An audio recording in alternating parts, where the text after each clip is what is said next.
Hello everyone, this is Jen and I make useful English Lit study videos on Shakespeare, poetry, fiction, literary devices and more to help you get top grades. So in today's video, I'll be walking us through one of the GCSE Power and Conflict poems, and that's Percy Bysshe Shelley's Ozymandias. So we're going to start with a bit of context, after which we'll move on to analysing the language, form and structure of the poem. So let's get straight into it. So in the context of literary history, Percy Bysshe Shelley was an early 19th century late Romantic poet. And he's often referred to as part of the Big Six pantheon of canonical Romantic poets like Wordsworth, Blake, Coleridge, Keats and Byron. Lord Byron is actually also Shelley's friend, and they belonged to the same literary circle.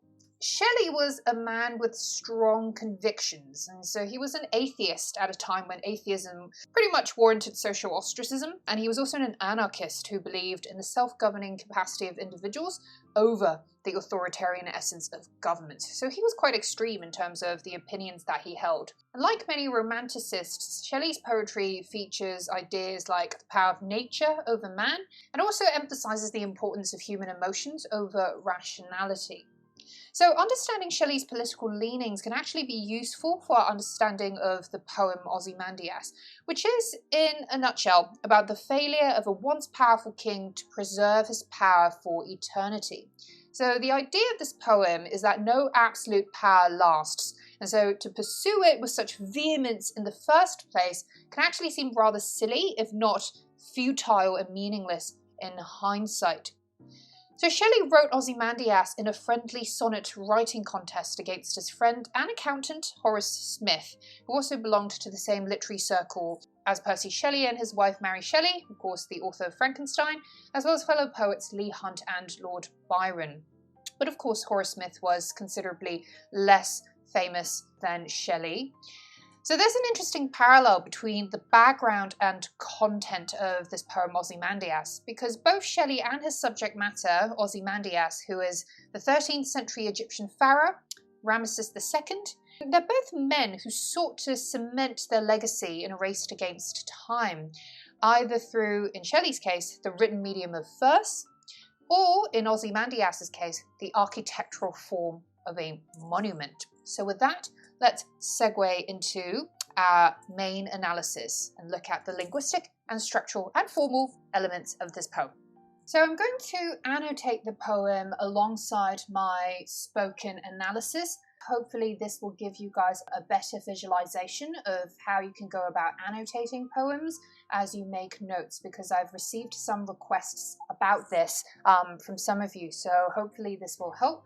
Let's start with the first line. I met a traveller from an antique land who said, two vast and trunkless legs of stone stand in the desert, etc. Okay, so even at this point, there's an interesting observation to make about the opening of the poem, and that is the vocal shift in line 2. Who said, and it introduces this description of Ozymandias' ruins. So instead of going straight into the narrative by starting with two vast and trunkless legs, etc., it's worth asking ourselves why Shelley decides to have another character besides the speaker, who is the I, deliver his experience of witnessing Ozymandias' ruins. So for now, I'm going to leave this here as a question for us to think about, but I'll return to it with an explanation towards the end of our analysis. So as we carry on reading, stand in the desert near them on the sand, we'll identify our first set of rhyming words, which are land, stand, and sand. So land and sand are examples of alternate end rhymes, and so this teases our anticipation of a conventional sonnet form. But of course this is soon going to be let down by what we'll realise is an unorthodox rhyme scheme in this poem. But juxtaposed with the front rhyme of stand, what emerges here is this interesting triangular shape.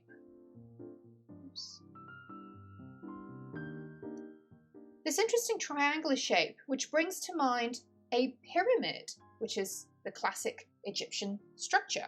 quite apt considering the topic of this poem.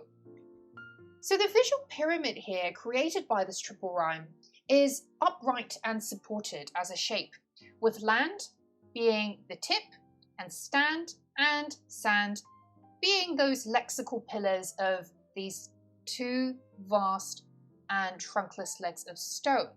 But of course, as we turn into line 4, we notice that Ozymandias' structure is in fact no perfect pyramid. It is, of course, trunkless and half sunk with a shattered visage. So we see then that the king's monument has been reduced to nothing more than a pile of broken ruins. So the phrase half sunk a shattered visage lies is also interesting as an example of hyperbaton, which is the inversion of word order. Instead of saying a shattered visage lies half sunk, the syntactic inversion of half sunk a shattered visage lies signals this idea of change. The change in word order here mirroring a change in world order. And by extension, it conveys for us the idea that perhaps no matter how powerful a king is during his reign, with the passing of time, he must eventually give way to wider, non-human forces like weather and nature. And not even a majestic monument like Ozymandias's could enable him to secure immortality through this architectural splendor. So from the latter half of line 4 through line 8, we'll see many references to isolated body parts, such as Ozymandias' frown, wrinkled lip, sneer of cold command, as well as the sculptor's hand and heart in line 8. Now these are all examples of what we call synecdoche. And synecdoche, if you remember, is using a part of something to stand in for its whole. But note the difference between Ozymandias' parts and the sculptor's parts. Ozymandias' parts are unpleasant, condescending facial expressions which suggest that he was not a well-liked king, whereas the sculptor's parts, hand and heart, are faculties with much greater significance to the human body. This explains why perhaps the sculptor was able to mock the king by fashioning a grotesque visage with his dexterous hands, right? Which is a labour that the sculptor's heart fed with artistic, satirical energy. Now, the irony of this implied power shift is rather hard to miss, because while the king had lorded over the sculptor in his life, we notice that at the end of the day, it's the sculptor who ultimately decides how the king's posthumous legacy is going to be presented to posterity. And so in this sense, we see that the sculptor actually possesses much greater power in the grand scheme of history. And so the fact that Ozymandias' hubristic passions are all which yet survive of the tyrannical king carries also a hint of poetic justice. Now the phrase "these lifeless things" carries a sort of dismissive, offhanded tone, and this ironically diminishes the supposed grandeur of the king's statue. There's also the tautology of lifeless things, because things themselves are of course lifeless per se. And this tautology hammers home the sort of unnecessary and meaningless act of ascribing so much weight to something like a dead monument.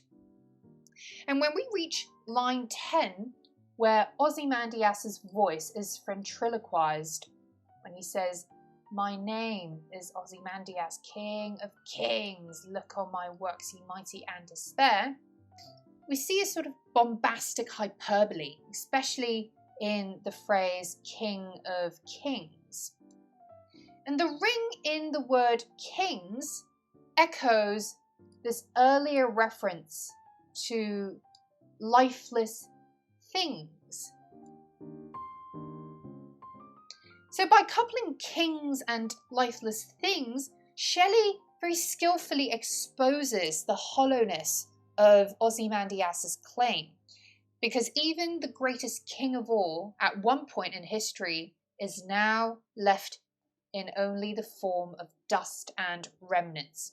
And likewise, by the time we read the decree, "Look on my works, ye mighty, and despair," in line 11, we see that the imperative "look on" kind of falls rather flat with the internal rhyme of works and these words, because it reduces Ozymandias' claim to an echoing mockery of itself, because now we see that all that's left of his works are but ruins and a few inscriptions, and not at all an imposing, mighty work that commands any sort of fear. By the way guys, I'd massively appreciate it if you could hit the thumbs up button below, subscribe to my channel and switch on that bell notification if you find this video helpful so far. This would really help me carry on making these useful English Lit study videos so that you can get top grades in the subject and we can inspire more people to enjoy the study of literature. Now, speaking of sound devices, there's actually quite a lot to say about rhyme and alliteration in the final 4 lines of the poem. Now, after the anticlimactic vocal shift from Ozymandias back to the traveller's voice, the gravitas of this statement, "nothing beside remains," is reinforced by this midline caesura of the full stop. There's also the internal slant rhyme of round with boundless and bare in line 13. So there's an elegant disconnect in Shelley's pairing of these 2 words, round and boundless, because sonically round and boundless sound alike, but semantically they are actually opposites. Now in the poem, round is used as an adjective here, meaning around the area where all the decayed ruins lie. But the word round can also function as a verb, as in to round something, which means to circumscribe an idea with boundaries. Now this conflicts with the notion of a boundless land, and the juxtaposition of these 2 words suggests that no human attempts at prescribing any limits of authority can last the test of time, because any circle of influence, however great, is bound to dissolve in the long run. And just as Ozymandias' majestic monument disintegrates through the weathering of natural forces, so his powerful domain fades away as centuries pass. Now this idea is also reinforced in the juxtaposition of cacophonous and sibilant alliteration towards the end of the poem. We know that cacophonous means sounds that are unpleasant and harsh on the ear, and usually these tend to be plosives, right? So perhaps I'll use I feel like I've kind of used up all of the colours. I'd probably use orange. Yeah. So, for example, decay, colossal, wreck, boundless, and bare. Besides can actually also be one. So I know that I'm also underlining letters that are not in the first position of a word, and so this can actually not only just be alliteration but also consonants. So consonants of course means the repetition of consonantal sounds regardless of the position in the word. So what do these cacophonous sounds suggest? Perhaps it suggests the strong, iron-fisted resolve of Ozymandias' efforts to preserve his legacy when he was alive, carried through the plosives of decay, colossal, wreck, boundless, and bare. But of course this is incredibly ironic because these words themselves suggest that ultimately all of Ozymandias' efforts have been to no avail and become a pile of ruins. And also, as they shore up against these quiet, elongating sounds of lone, level, sands stretch far away, these sibilants and semivowels. In the final line, the poem closes with this notion that what remains eternal is never actually any human creation, so thrusted through by coercion and strength and force, but rather what remains is only the natural course of time. And time is of course something that slips by very silently as it sweeps everything up in its all-encompassing reach leaving all creations and structures decayed in its wake. And so we see ultimately with the ending of the poem in sibilant and quiet sounds rather than cacophonous loud sounds, we understand that time is ultimately the only immortal and constant thing. And this motif of endurance is highlighted as well by the neat resumption of an alternate end rhyme scheme in the final 4 lines, as you notice here. Despair, decay, bear, away. And nowhere else in the poem where you see this sort of rhyming regularity. Everything else is rather haphazard. By the time we're done reading the poem, we'll probably have noticed that it's a poem that features the iambic pentameter. So iambic pentameter is 5 unstressed, stressed rhythmic units. So for example, I met a traveller from an antique land, etc., etc., right? And so throughout the poem, this iambic pentameter stays constant. And this poem also carries elements of the sonnet form, but we know that it doesn't perfectly fit the requirements of either a Petrarchan or a Shakespearean sonnet because the rhyme scheme doesn't really align with either forms. And so if we recall the overarching tension between high and low, loftiness and fallenness, power and decay throughout the entire poem, we'll notice that the same tension is borne out by Shelley's use of the iambic pentameter. The iambic pentameter is a metrical form traditionally reserved for noble figures and tragic falls. For example, in Shakespearean tragedies like Macbeth and Othello, or Milton's Paradise Lost, which is an imaginary narrative of Satan and man's fall from paradise. And Ozymandias is a poem which portrays a noble figure's tragic fall, because having once been the most powerful king of kings, Ozymandias is now reduced to no more than a bunch of lifeless things in a lonely desert. Now meanwhile, the broken lopsidedness of Ozymandias' statue is also mapped onto this imperfect form of the sonnet, with a rhyme scheme that is a rather haphazard mix of alternate, slant, and I rhymes. An I rhyme example here being sand and command. Now, if you're an American English speaker, then perhaps sand and command will sound like full rhymes to you. But if you are a British English speaker, then sand and command is going to work better as an I rhyme. But regardless, we see that the rhyme scheme is just not regular throughout the poem until, of course, as we mentioned just now, we reach the final 4 lines. You have land, sand, and then command, and then things appear, right? So already this kind of disrupts the alternate end rhyme. And then you have stone, frown, red and fed, yes.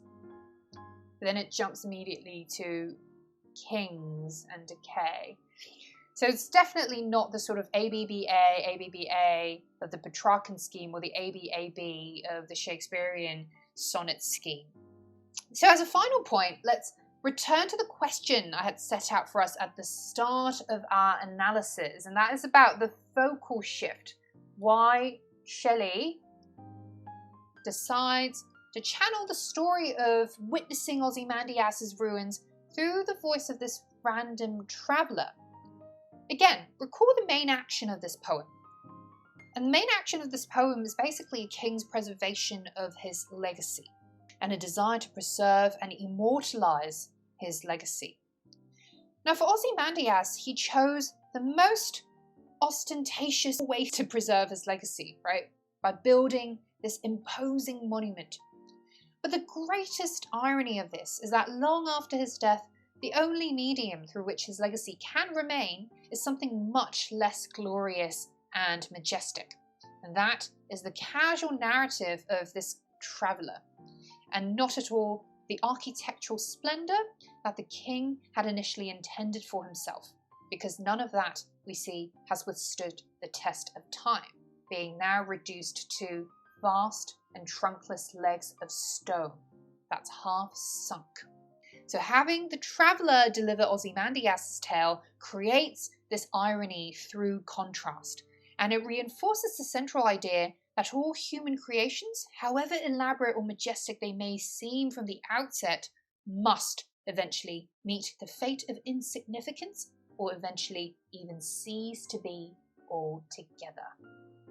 And that's it for this video, guys. I hope this detailed analysis of Ozymandias helps you with your studies and gives you some refreshing insights into the poem. And as always, if you found this at all helpful, please do hit the thumbs up button below and subscribe to my channel if you haven't already. And of course, switch on that bell notification so you don't miss out on any useful English Lit study videos from me going forward. You can also check out my Power and Conflict playlist in the description box below.